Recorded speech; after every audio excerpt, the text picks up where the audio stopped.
کیمرے نے پہلے سڑک کے وسط میں ایک بڑا سا غار دکھایا، پھر ملبہ اٹھانے والے کارکن نظر آنے لگے اور اس کے بعد پس منظر سے اناؤنسر کی آواز گونجنے لگی۔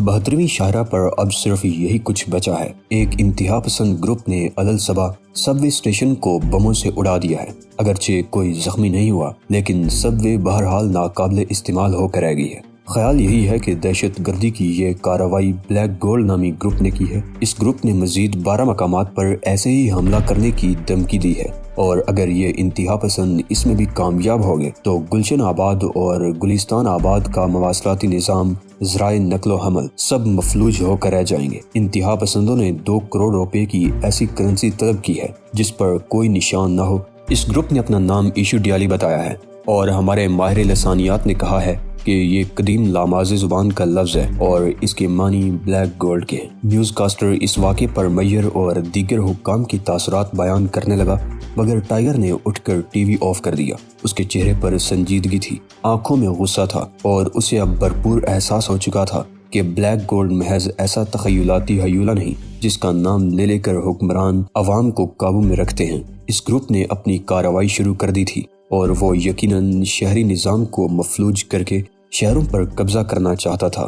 وہ فوراً ایک نتیجے پر پہنچ گیا۔ اس مشن میں کسی قسم کی سراغ رسانی کی کوئی گنجائش نہیں تھی، اور نہ ہی آئینی تحفظات کی پرواہ کرنے کی۔ بلیک گولڈ کو تہس نہس کرنا ضروری تھا، اور وہ جانتا تھا کہ اس کے لیے اسے بہرام سے کسی قسم کی اجازت لینے کی کوئی ضرورت نہیں۔ پھر وہ خود کو سپر فٹ بھی ثابت کرنا چاہتا تھا۔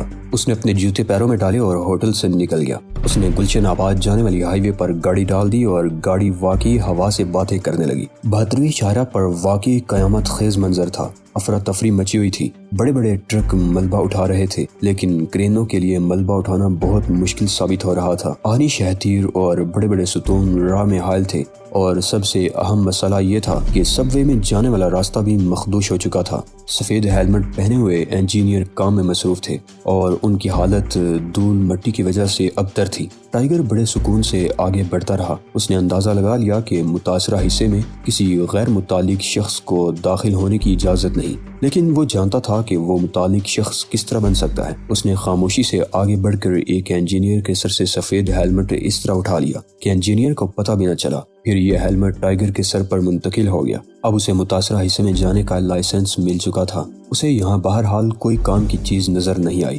لہٰذا وہ اس علاقے کی طرف بڑھ گیا جہاں لامازیوں کی اکثریت رہتی تھی۔ یہ علاقہ واقعی پسماندہ تھا۔ یہاں لامازی اور تائیوانی دونوں رہتے تھے۔ یہ وہ تائیوانی تھے جو انقلاب کے بعد چین سے بھاگ آئے تھے۔ ایک گروہ سڑک کے قریب فٹ پاتھ پر بیٹھا تاش کھیل رہا تھا، اور ننگ دڑنگ بچے بارش کے پانی کو اچھال اچھال کر لطف اندوز ہو رہے تھے۔ ایک جگہ نجومی اور کالے جادو کے ماہر کا اڈا تھا۔ اگرچہ گھروں میں بجلی نہیں تھی، لیکن دن ہونے کے باوجود سڑکوں کی بتیاں جل رہی تھیں۔ ٹائیگر ایک دیوار سے ٹیک لگائے ان لڑکوں کی طرف متوجہ ہو گیا جو سگریٹ کے کش لے رہے تھے۔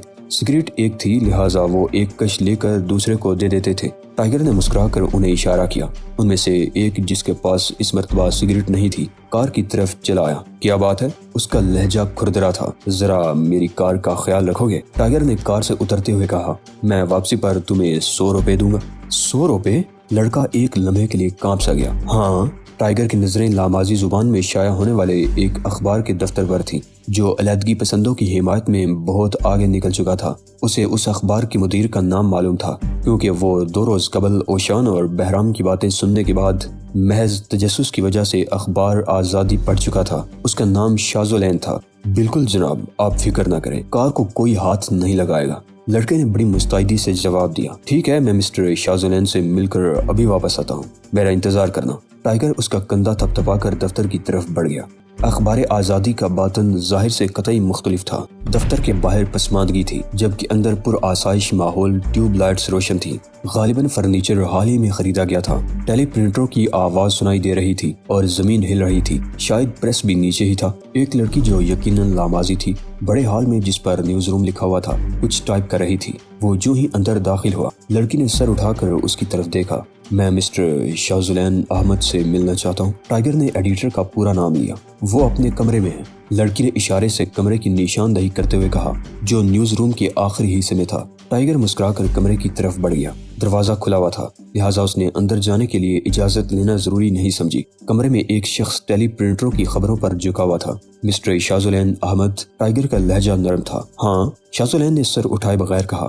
وہ پستہ قد کا تھا اور اس کا چشمہ چہرے سے مطابقت نہیں رکھتا تھا۔ سر پر سیاہ بال شاید تیل کی وجہ سے چپکے ہوئے تھے۔ ایک آستین جھول رہی تھی اور دوسری آستین بازو تک لپٹی ہوئی تھی۔ تن پر پتلون کسی ہوئی تھی۔ اس نے ہاں کہنے کے بعد بال پوائنٹ میز پر رکھا اور پھر سر اٹھا کر دیکھا۔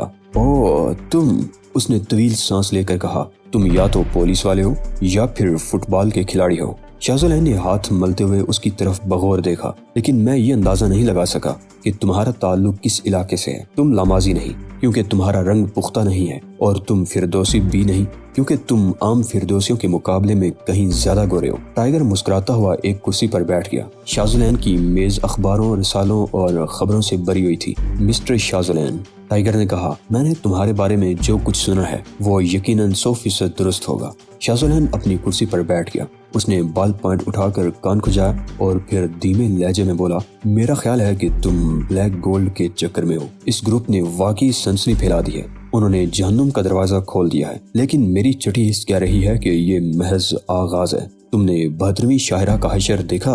ہاں، ٹائیگر اچانک اس منہ پھٹ شخص کو پسند کرنے لگا۔ میں دراصل انسانی رویوں پر تحقیق کر رہا ہوں اور نہیں، شاذلین احمد نے ایک ہاتھ اٹھا کر کہا، جھوٹ نہیں چلے گا۔ میں مسلمان ہونے سے پہلے بہت جھوٹ بولتا تھا، مگر اب میں نے جھوٹ بولنا چھوڑ دیا ہے۔ میرا خیال ہے کہ تم انسانی رویوں پر تحقیق کا چکر مت دو اور اپنی بات کرو۔ میں ان کے بارے میں چند معلومات حاصل کرنے آیا ہوں۔ ٹائیگر نے اسے مزید چکر دینے کا ارادہ ترک کر دیا۔ ان کے اجلاس کہاں ہوتے ہیں؟ ان میں سے 2-3 کے نام مل جائیں تو میرا کام آسان ہو جائے گا۔ شاذلین کرسی سے اٹھ کر ٹہلنے لگا۔ ٹائپ رائٹر کی آواز اب بھی آ رہی تھی۔ وہ چند لمحوں تک سر جھکائے کمرے میں ٹہلتا رہا اور پھر دوبارہ کرسی میں دھنس گیا۔ اس کا چہرہ اداس تھا۔ میں کیا بتاؤں لڑکے، اس نے ٹھہرے ہوئے لہجے میں کہا، مجھے جو کچھ معلوم تھا وہ میں آج صبح ہی انسداد فسادات کے خصوصی عملے کو بتا چکا تھا۔ مجھے صرف ایک آدمی کا نام معلوم ہے۔ یہ لوگ دراصل کالی بدروہیں ہیں جو رات کو رقص کرتی ہیں۔ رات ہی ان کے لیے رابطوں کا پیغام لے آتی ہے۔ کبھی کبھی یہ میرے دروازے پر بنی بنائی خبر پھینک جاتے ہیں۔ مجھے یقین ہے کہ جو شخص بھی یہ خبر بناتا ہے وہ پڑھا لکھا آدمی ہے۔ میں ایسی خبروں کو اپنے اس نوٹ کے ساتھ شائع کر دیتا ہوں کہ یہ خبر ہمیں کس طرح ملی، لیکن نام، یہ کہتے ہوئے اس نے ایش ٹرے سے بدا سا پائپ اٹھا کر اسے کوریدنا شروع کر دیا۔ مجھے صرف سولن کا نام معلوم ہے۔ وہ ایک عرصہ قبل کچھ دنوں کے لیے روشن نگر گئی تھی اور وہاں کے یونیورسٹی کیمپس میں چینی نژاد گروپ پر چھائی رہی تھی، تاہم دوبارہ سے اس کا کوئی پتہ نہیں۔ 2 ماہ ہو گئے، کسی نے بھی اسے دوبارہ نہیں دیکھا۔ کیا آپ کو کسی ایسے بار یا ریستوران کا نام یاد ہے جہاں وہ بیٹھک کرتے ہوں؟ ٹائیگر نے پوچھا۔ نہیں، شاذلین احمد نے پائپ کو صاف کر کے اس میں تمباکو بھرا، لیکن مجھے موجودہ صورتحال پر تشویش ہے۔ ایسے حالات پہلے کبھی رونما نہیں ہوئے۔ یہ درست ہے کہ لوگ آزادی کے لیے بڑھ چڑھ کر مطالبات کرتے رہے ہیں، اور ہمیں پولیس کی طرح ہی یہ علم بھی ہوتا رہا ہے کہ ان مطالبات کی حمایت میں کب اور کہاں مظاہرہ ہوگا۔ تاہم اس بار جو کچھ ہوا اس کی سنگن بھی نہیں مل سکی۔ مجھے ایسا لگ رہا ہے کہ انتہا پسندوں نے کوئی خفیہ کلب قائم کر لیا ہے۔ میں جانتا ہوں کہ تم ایسے کلب کا کلا کما کرنا چاہتے ہو، لیکن تم اندھیری راہ کے مسافر ہو۔ تمہارے پاس آغاز کرنے کے لیے کوئی پگڈنڈی بھی نہیں۔ دیکھوں گا، ٹائیگر نے سر ہلا کر کہا۔ اسے یقین تھا کہ بوڑھا صحافی سچ بول رہا ہے، ورنہ وہ اس پر اپنا کوئی حربہ استعمال کر کے سچ بولنے پر مجبور کر دیتا۔ اس وقت سوال یہ ہے کہ کیا وہ مطالبے کے مطابق رقم حاصل کر سکیں گے؟ بہت ممکن ہے، شاذلین نے جواب دیا اور دوبارہ اٹھ گیا۔ اس کی پیشانی شکن آلود ہو گئی، شاید وہ کسی گہری سوچ میں ڈوبا ہوا تھا۔ کل رات جو کچھ ہوا وہ عام لوگوں کی حرکت نہیں، یہ کمانڈو آپریشن سے کچھ زیادہ ہی تھا۔ کسی نے کسی کو سب وے میں داخل ہوتے اور واپس نکلتے ہوئے نہیں دیکھا۔ ٹکٹ فروخت کرنے والوں کو بھی شاید جان بوجھ کر مرنے نہیں دیا گیا تاکہ وہ اس کارروائی کی تشہیر کے لیے چلتا پھرتا ذریعہ ثابت ہوں۔ انہوں نے اس وقت حملہ کیا جب ایک ٹرین جا چکی تھی اور دوسری ٹرین کی آمد میں کافی وقت تھا۔ اس پوری کارروائی میں مہارت نظر آتی ہے، زبردست منصوبہ بندی ملتی ہے۔ میرا خیال ہے کہ میئر اور پولیس کمشنر رقم دینے پر آمادہ ہو جائیں گے، کیونکہ بصورت دیگر انہیں 12 سب وے اسٹیشنوں کی مرمت پر 10 کروڑ روپے سے زیادہ کی رقم خرچ کرنی ہوگی۔ ٹائیگر بھی اسی نتیجے پر پہنچا تھا، لیکن قتل کی وارداتوں کے بارے میں کیا خیال ہے؟ میں نے سنا ہے کہ ان کے ہاتھوں کئی قتل بھی ہو چکے ہیں۔ ہاں، لیکن شاید 1-2 بار۔ شاذلین نے کرسی پر بیٹھ کر پائپ کے تمباکو کو لائٹر کا شعلہ دکھایا، ایک طویل کش لیا اور جب مطمئن ہو گیا قتل کی واردات ایک ہی تھی مگر 2 افراد مارے گئے تھے۔ شاید تنظیمی اختلافات ہی اس واردات کا سبب بنے تھے۔ دونوں لاشیں ننگی تھیں اور انہیں نہر ظرفشاں میں پھینک دیا گیا تھا۔ مقتولین کے ہاتھ کٹے ہوئے تھے جو کبھی نہیں ملے۔ اس سے مقصد شاید یہ تھا کہ پولیس فنگر پرنٹس کی مدد سے مقتولین کی شناخت نہ کر سکے، تاہم ایک لاش کی شناخت دانتوں کے ریکارڈ اور کسی حد تک چہرے کی وجہ سے ممکن ہو گئی۔ اس قتل سے یہ ثابت ہوا کہ یہ لوگ کسی سماجی کلب میں شامل نہیں۔ ٹائیگر نے مسکرا کر کہا، ہاں لیکن وہ جو کوئی بھی ہیں محض شرارت نہیں کر رہے ہیں۔ ہمیں یقین کرنا ہوگا کہ وہ اپنی دھمکی کو عملی جامہ پہنا سکتے ہیں۔ یہ کہتے ہوئے شاہ زلین نے گھڑی دیکھی اور پھر چونک پڑا۔ کاش میں تم سے مزید چند باتیں کرنے کے لیے وقت نکال سکتا لڑکے۔ ٹائیگر فوراً کھڑا ہو گیا۔ اسے اندازہ تھا کہ بوڑھے ایڈیٹر کے پاس مزید کچھ کہنے کے لیے نہیں۔ سنو، شاہ زلین پائپ رکھ کر بولا، اگر تمہیں کوئی اہم بات معلوم ہو جائے تو مجھے ضرور بتا دینا تاکہ میں فردوس ٹائمز کو خبر کے معاملے میں پیٹ سکوں۔ ٹھیک ہے، میں بھی آپ کے دروازے پر کوئی لفافہ ڈال جایا کروں گا۔ ٹائیگر نے ہنس کر کہا، جس پر شاہ زلین کہکہا مار کر ہنس پڑا۔ باہر کار کے گرد تقریباً 10 لڑکے جمع تھے۔ ان میں سے 6 لڑکے اس کی طرف لگ گئے۔ کیا یہ لمبو تمہارے لیے کام کر رہا ہے؟ ان میں سے ایک نے بڑی بدتمیزی سے پوچھا۔ اور کیا تم معاوضہ ادا کر رہے ہو؟ ہاں، ٹائیگر نے سر ہلا کر جواب دیا۔ تب پھر مجھے بھی 2 رقم؟ میں نے بھی اس کا ہاتھ بٹایا ہے۔ اچھا، ٹائیگر نے ہاتھ بڑھا کر لڑکے کی گردن پکڑ لی۔ اس کے بعد اس کا ہاتھ تیزی سے لڑکے کی پنڈلی تک گیا اور اس نے گردن چھوڑ دی۔ پھر وہ لڑکے کو کسی بوری کی طرح ہلانے لگا حتیٰ کہ اس کی جیب سے سکے گرنے لگے اور دوسرے لڑکے زمین پر جھک جھک کر یہ مال غنیمت سمیٹنے لگے۔ پھر جب ٹائیگر نے اس لڑکے کو زمین پر کھڑا کیا تو وہ رونے لگا۔ ٹائیگر نے مسکرا کر 10 کا نوٹ اس کی جیب میں ڈالا اور پھر کار میں بیٹھ کر چل دیا۔ وہ ایک بار پھر جنوب کی سمت میں گیا اور اس نے اپنی کار تباہ شدہ سب وے سے کچھ دور اس طرح پار کی کہ اسے تمام تر سرگرمیاں نظر آتی رہیں۔ سب وے کا اگلا حصہ ان سرگرمیوں کا مرکز تھا۔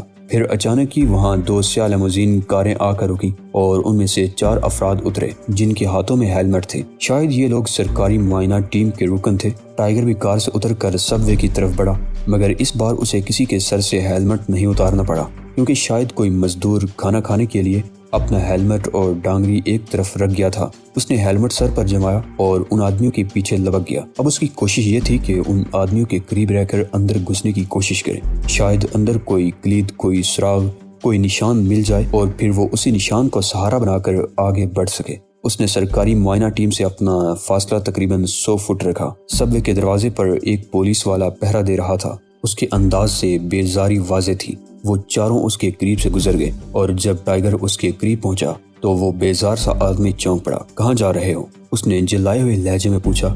باس کے ساتھ نیچے، ٹائیگر نے بڑے اطمینان سے جواب دیا۔ وہ فی الوقت ہاتھا پائی کرنے کے موڈ میں نہیں تھا۔ میں باس کے لیے پان لینے کی خاطر رک گیا تھا اور وہ میرا انتظار کیے بغیر نیچے چلے گئے۔ یہ ممنوع علاقہ ہے، گارڈ نے پھر کہا، اور ہم انہیں اسے ممنوع قرار دیا ہے بھائی۔ ٹائیگر نے نرمی سے کہا، ہم اندر ہونے والی تباہی کا جائزہ لینے آئے ہیں۔ میرا نام محمد صدیق ہے اور میں پلاننگ ڈویژن کا سرویئر ہوں۔ مجھے باس کے ساتھ اندر کا سروے کرنا ہے۔ اگر میں ان تک نہ پہنچا تو بڑا غضب ہو جائے گا۔ تم کس باس کی بات کر رہے ہو؟ گارڈ نے پیر پٹکتے ہوئے کہا، مجھ سے یہ کہا گیا تھا کہ سٹی کونسل میں حزب اختلاف کا قائد اور اس کے 3 ساتھی اندر کا معائنہ کریں گے۔ میں تمہیں اندر جانے کی اجازت نہیں دے سکتا۔ تب پھر میں تمہارا بیج نمبر نوٹ کر کے لے جاؤں گا تاکہ سرکاری فرائض کی ادائیگی میں رکاوٹ بننے پر تمہارے خلاف شکایت کر سکوں۔ سنو، میں بھی اپنا فرض ادا کر رہا ہوں۔ اپنا شناختی کارڈ دکھا سکو تو؟ ہرگز نہیں۔ ٹائیگر نے مصنوعی برہمی کا مظاہرہ کیا۔ یہ میری توہین ہوگی۔ مجھے اندر جانے دو ورنہ میں واپس چلا جاؤں گا۔ گارڈ 5 فٹ 10 انچ لمبا تھا۔ وہ چند لمحوں تک ٹائیگر کو گھورتا رہا اور پھر کندھے اچکا کر بولا، جاؤ تم بھی اندر چلے جاؤ، وہاں مٹھائی بٹ رہی ہے۔